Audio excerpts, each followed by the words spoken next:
Okay, so in this lesson we're going to be looking at the geometric properties of special quadrilaterals. So a quadrilateral, as the name suggests, is a four-sided shape, any four-sided shape,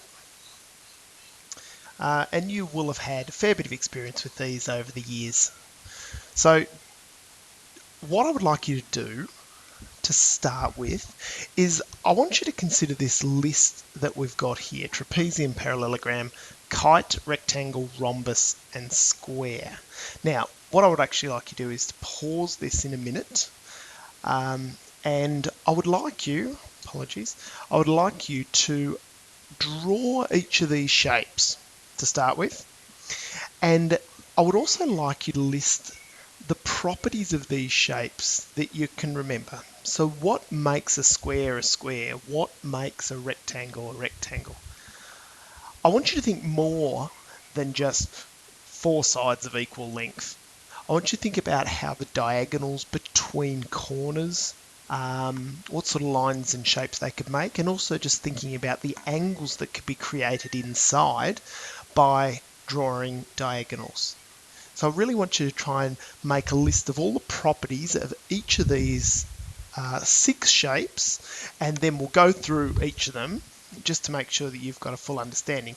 So before we start, I strongly suggest you hit pause now and start making your list of pictures, drawings, and properties. Okay.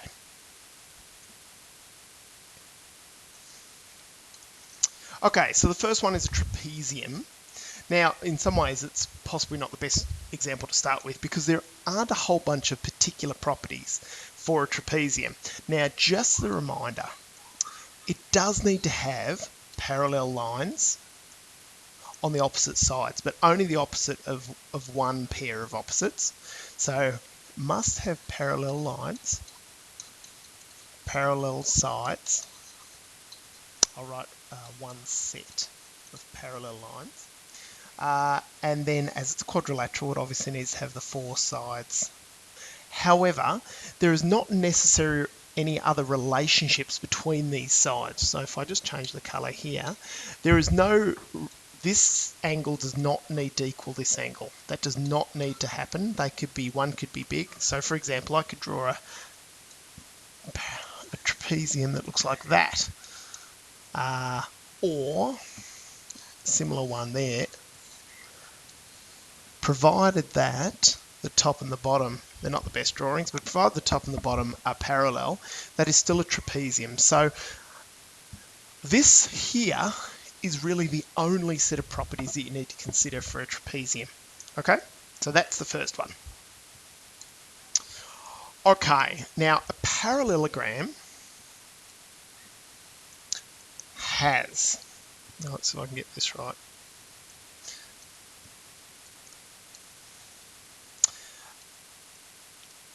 Has parallel, 2 sets of parallel pairs.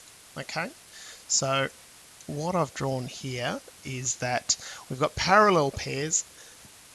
They're also, the opposites are also, so 2 sets of parallel opposites.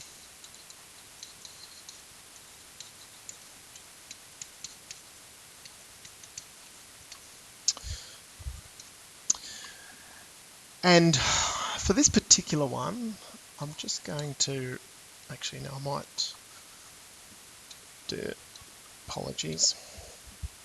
I'll just do this the same as, this is on page 429 if you want to follow on. I just wanted to match up the names of the corners.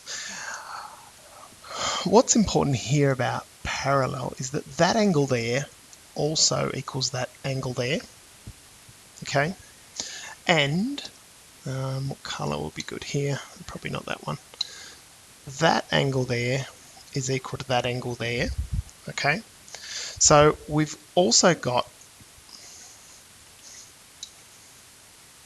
matching opposite angles times 2. And I'm going to extend this even further. If I draw some diagonals here, there are a whole bunch of other angles that are also going to be equal. Let's see, I've got this blue here. This angle here will equal this angle here. This angle here will equal this angle here.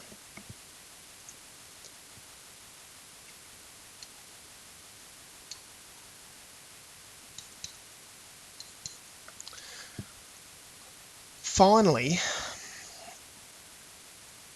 this midpoint here, which is where the numbers bisect, I might just change the color of that,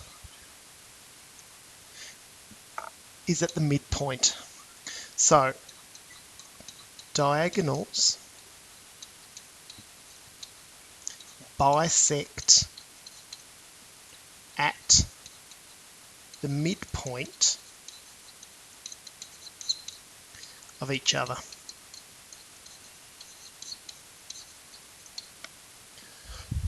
So it means that we've got,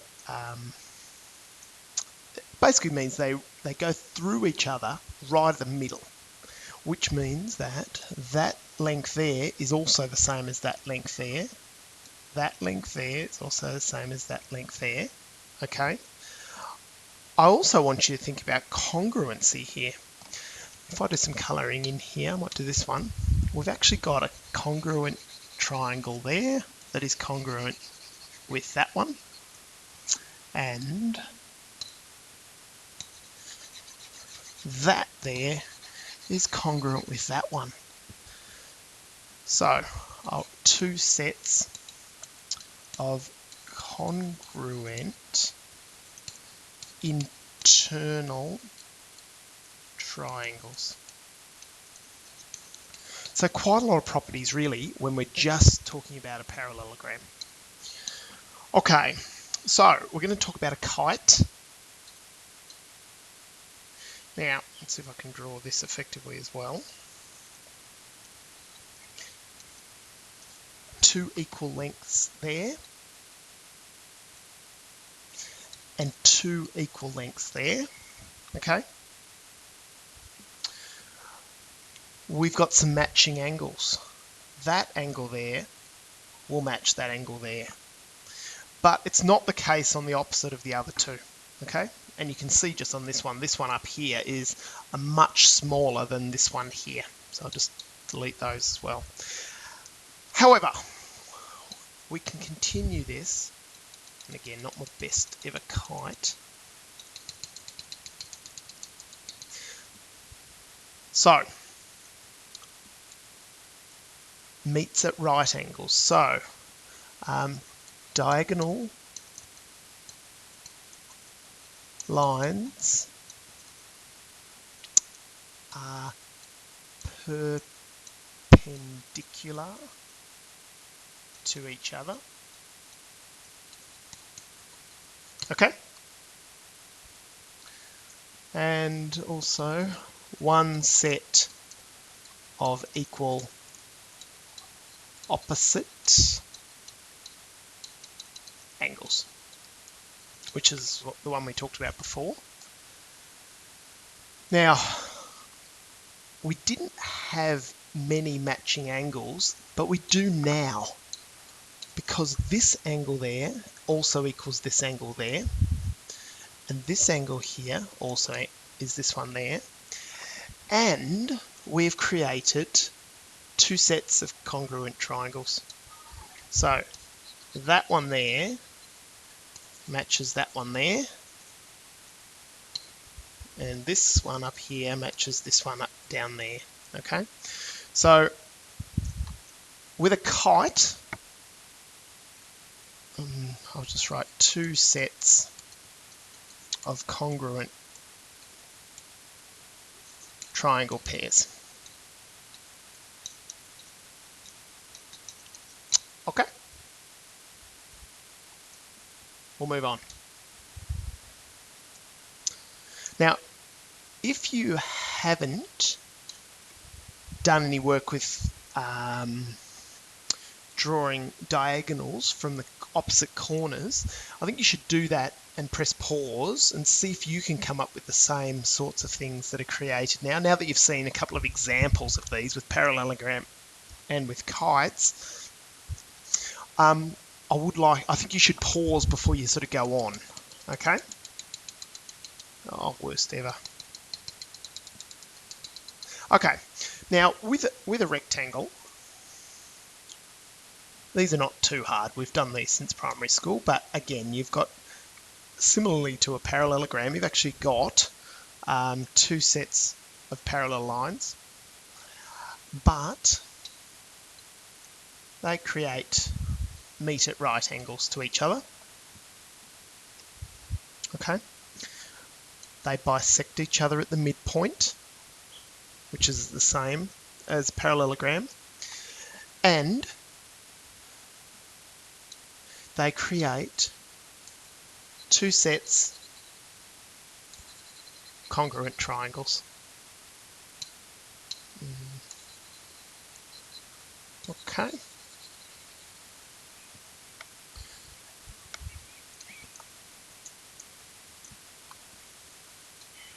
Now, two sets of congruent pairs, triangle pairs.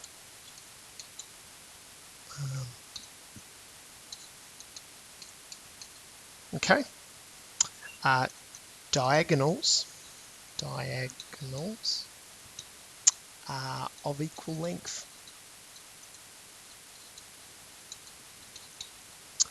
And bisect at the midpoint.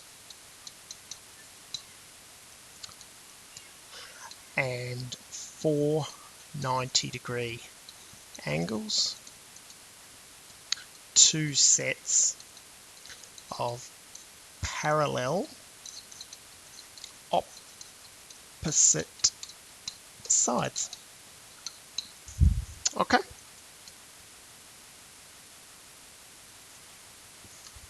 Again, feel free to pause at any stage in order to sort of go through this. Now, a rhombus is a parallelogram. However, it's a little bit more, it's got more properties. Let's see how accurately I can draw this. So this is still a parallelogram, except all the sides are the same length. Oh, stupid. All the sides are the same length. It's actually like a square that's been pushed over, where a parallelogram is a rectangle that's been pushed over. Okay, so again, it's going to have very, very similar properties to a parallelogram. In fact, all the things that you can just slide, it's all these things, okay, because it's still actually a parallelogram. The additional properties are that, and we'll see how accurately I've drawn this, and this is quite nifty, I reckon, is that the diagonals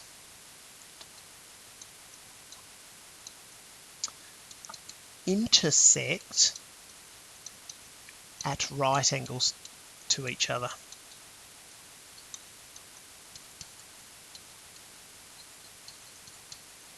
So it actually creates, so despite the fact that we've got different shapes sort of here and here, for example, their diagonals actually meet at right angles, which I think is quite cool.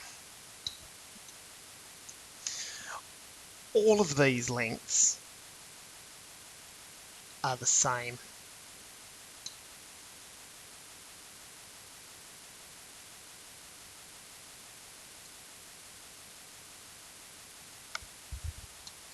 Sorry, that's a lie. So the green lines are the same. In fact, if I do this, apologies. Green and the red line are the same length. And that brown line and another color here, this yellow line are the same length, okay? So we do have pairs there, but sorry, they're not the same length. And you can sort of see there that they're not the same. And we've got ourselves some congruent triangles there as well. So just that one and that one, for example, and the other one as well. Oh, that was supposed to be blue. But again, you should really go back to the parallelograms and make sure that you pick up those properties as well. Okay. Okay, now, I mean, you will have done squares since you were, it's like one of the first shape, right? So a square window, a square window in play school. Okay, awkward. Again, I'm popping in some diagonals, okay? Now, some of the properties that I think you already will know is that we create 90 degrees there. We also know that these side lengths are all the same, okay? So that's key. Another thing here is that all of these angles are the same length and all 45 degrees. All 45 degree angles created with the corners. And you'll see that I have not drawn a very good square. It also creates right angles. It will also create 4 internal triangles that are the same size. So all of these are the same. Oh, that was a dumb idea. Okay, all of these are the same in size. So I've got 4 triangles, all congruent to each other. So we've only previously talked about congruent triangles being in pairs, but actually in this case, where we've got 4 that are all congruent to each other.